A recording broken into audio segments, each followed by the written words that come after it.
For those of you who don't know, I was detained by Customs and Border Patrol inside of the O'Hare Airport. I get to the global entry line and they're processing everybody expeditiously. Gets to me, take a photo, boom, walk in. Instantly, the Customs and Border Patrol agent goes, "Step aside, sir. An agent will come and take you to another location." I was like, is that proper protocol? It's like, sometimes it happens. There's a detention area. I'm sitting there. There's like a bunch of terrified families. There's an old lady in a wheelchair. Finally, this agent comes out. They take me to this back room and we got to talking. And let me tell you folks, the TikTokers that talked about being detained, they were right. It was an insane situation. So it's very obvious that they knew exactly who the fuck I was. It's very obvious that they knew how to like navigate the conversation. You know, he's like, "Oh, what are you doing in Chicago?" And I was very revealing. I was like, "I want to take my family out for Mother's Day to France, but I had to come back early from France because I have a speaking engagement at University of Chicago." And he was like, "Oh, what kind of speaking engagement?" It's like, "I don't know, some like journalism school stuff." And he's like, "Oh, well, since you mentioned that, what do you do as a job?" And I was like, "I'm a Twitch streamer." And he's like, "Well, since you mentioned that, what kind of things do you stream about?" So I was just like, "I play video games, but I also do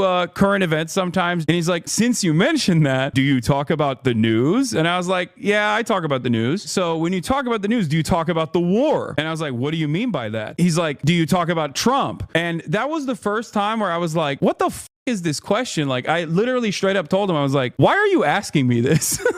Like, what does this have to do with anything? None of these questions are actually valid questions to ask. But I was entertaining it because, one, I didn't want to present it as being difficult because I didn't want to extend the detention. And two, I actually wanted to see how far I could take it. And I'm glad I did this because the reality of the matter is I'm profoundly privileged. I'm a public person. I have enough money to be able to fight back against this sort of thing. And they know who the I am. So obviously, the reason for why they're doing that is, I think, to try to create an environment of fear, to try to get people like myself, or at least like others that would be in my shoes that don't have that same level of security, to shut the up. And I'm going to use the privilege that I have in that moment to try and see what the they're doing. Every single thing that they ask me is literally not allowed. Like, what the do you mean? Why is this denying me entry into the country of my birth? You can't just stop me at the border and be like, "What's your opinion on Donald Trump?" You're not allowed to enter the nation.